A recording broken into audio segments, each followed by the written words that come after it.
Hello everyone, welcome to today's edition of the Daf Yomi, Bava Kamma Daf 75 Amud B. Let's dive straight in. Well, it is not correct to say that by citing the more complicated case, this is what the Mishnah teaches us.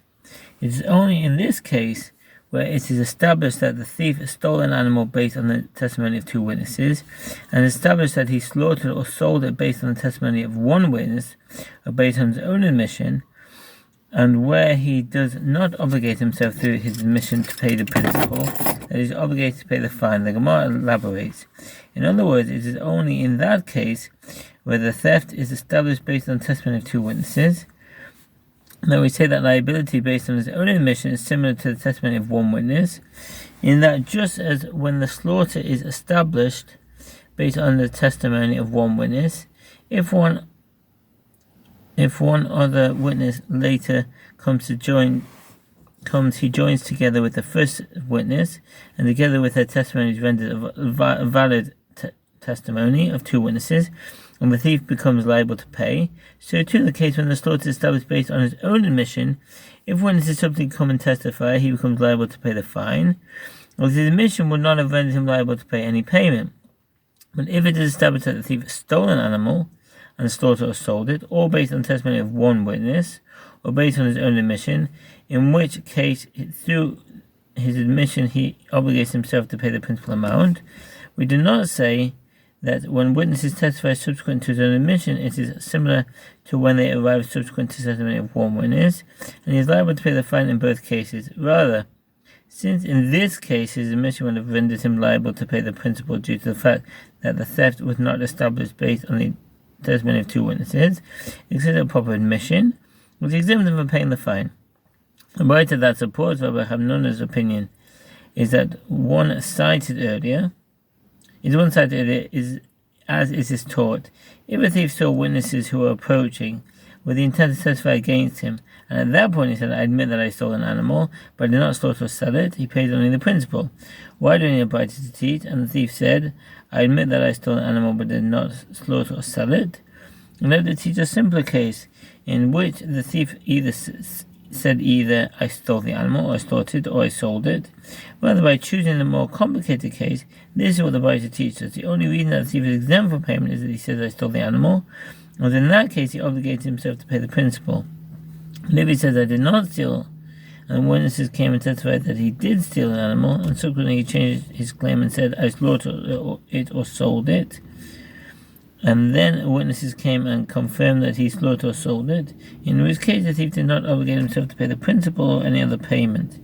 He would be liable to pay the fourfold or fivefold payment. Apparently, an admission to the slaughter of a stolen animal is not considered a valid admission, as such an admission does not obligate the perpetrator to pay a fine.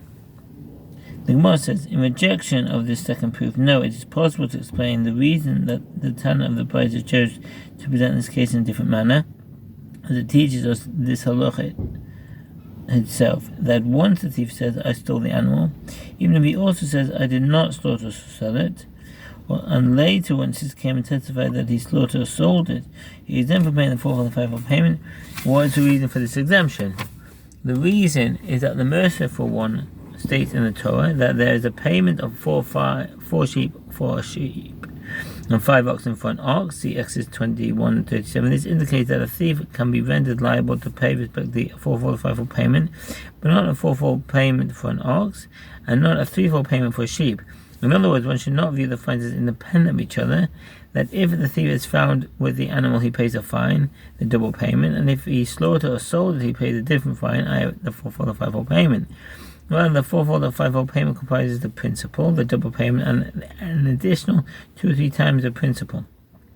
By Mindra's act of theft, the thief exempts himself from the double payment, and the remaining fine for slaughtering a sheep would be a threefold payment or a fourfold payment for an ox, which are not mandated by the Torah. And the Gemara proposes, let us say that the opinion of Rav Hanuna and Rabbi Yochanan is the subject of a dispute between the Tanaim.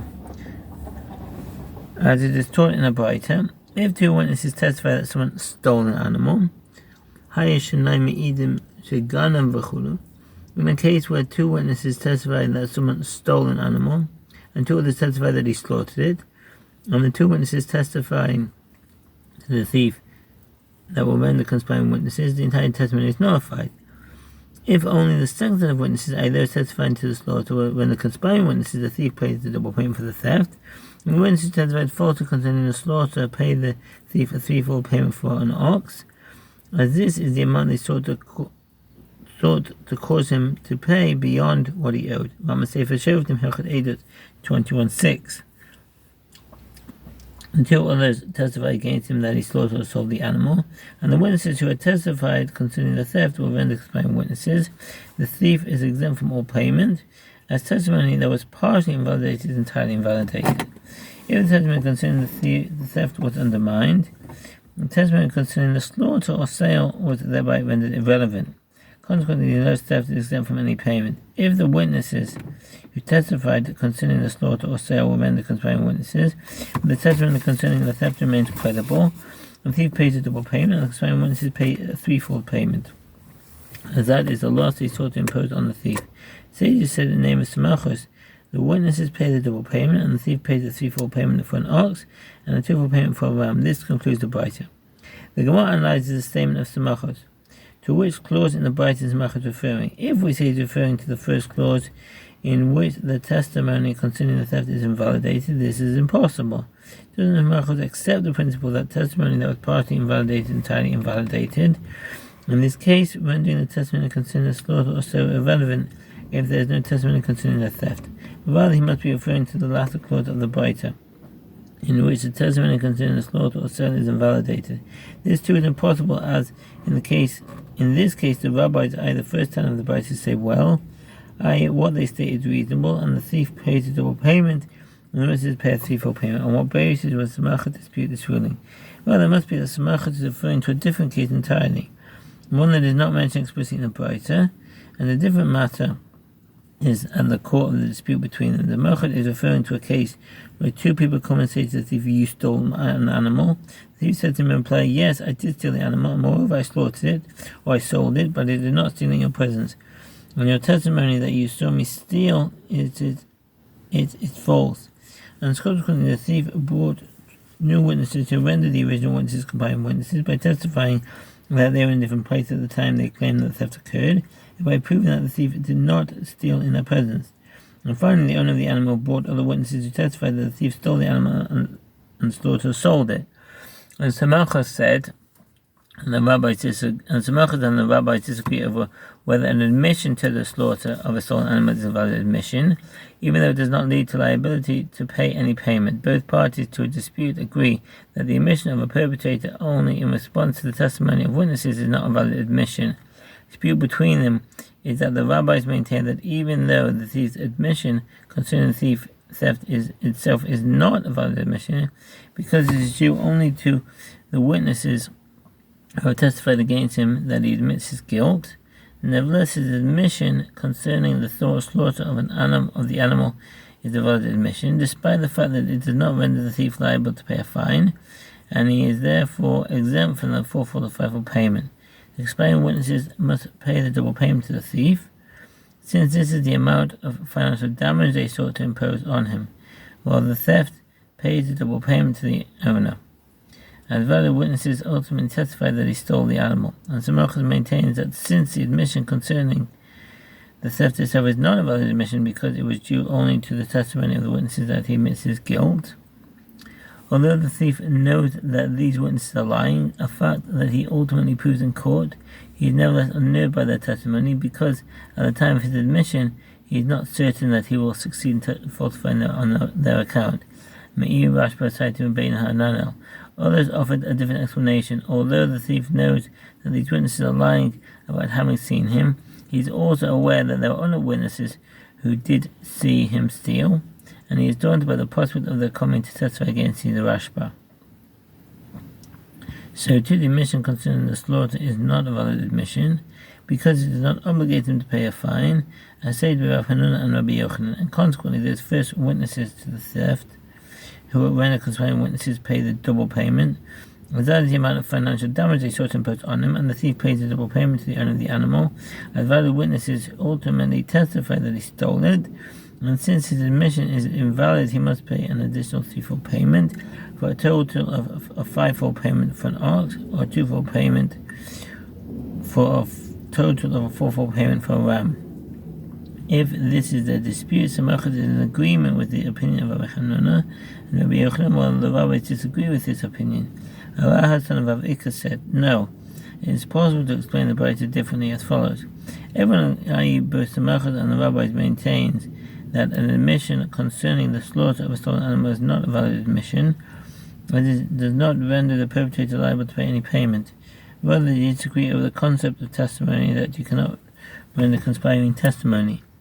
With regard to testimony that cannot possibly lead to the punishment designated for conspiring witnesses, e.g. in a case where witnesses fail to pinpoint a time and place when the events took place, such testimony is rendered invalid, and therefore inadmissible in a couple of cases. Others maintain that such testimony is invalid in regard to one or two cases. Ram Sefer Shoftim, Hilchot Eidah 27, Sefer Nezichin, Hilchot V'tzech, Shmirat Nefesh 2:9, Shulchan Aruch Mitzvah 30:16, and the Shach there. Samachos and the rabbis disagree with regard to a case where witnesses come and say to the thief, you stole an animal. And the thief said to them in response, I did steal an animal, and moreover I slaughtered it, or I sold it. But if you are false witnesses, as it was not in your presence that I stole the animal, in the presence of so-and-so and so-and-so, and the theft subsequently brought witnesses who established the first set of witnesses by testifying that the thief did not steal the animal in their presence, and finally so-and-so and so-and-so, the two people mentioned by the thief came and testified against the thief, saying that he stole the animal and also slaughtered or sold it. And it is with regard to this point that they disagree, that the rabbis maintain that the testimony of so-and-so and so-and-so is testimony that you cannot render conspiring testimony, and the thief himself admits that the testimony is true. And any testimony that you cannot render conspiring testimony is not considered valid testimony. Testimony is therefore discounted, which leaves only the thief's statement. The thief pays the money he admitted he owes, i.e. the principle of the theft, but he is exempt from paying a fine. Meanwhile, the first witnesses who have been rendered conspiring witnesses pays the thief's double payment. And Samachas maintains that testimony that you cannot render conspiratory testimony is nevertheless considered valid testimony. Therefore, the testimony of so-and-so and so-and-so is valid, and the thief must pay the fourfold or fivefold payment. It states that the thief pays a threefold payment for an ox and a twofold payment for a ram.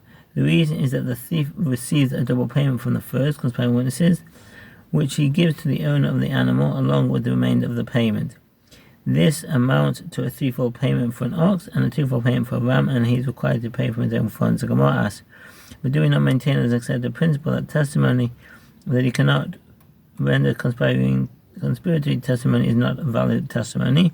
It is not reasonable to suggest that some Malchus would disagree with that principle. The Gemara answers, this statement applies to in a case witnesses say that they do not know on which day or at which time of day the events in question occurred, in which case no one could ever say to them, you were in a different place at that time, thereby rendering them conspiring witnesses. With regard to such a case, one can say in effect that there is no testimony at all, as the vague statement of the witnesses does not allow them to be prosecuted as conspiring witnesses, but here the thief is supporting that testimony trend is more credible. The master said in the Brayta that the sages stated in the name of Samachos, the witnesses pay the double payment. The Gemara asks, from the fact that the thief admits that he stole the animal, he is required to pay the principal amount regardless of any subsequent testimony provided by witnesses. Why then should conspiring witnesses be required to pay a double payment, which includes a principal amount? Rabbi Elazar says the name of Rav, sees the Brayta differently, and instead says Samachos said that the witnesses are liable for payment of the extra part of the double payment, and the amount that exceeds the principal. Hope that made sense, and thank you for listening. All the best. Bye.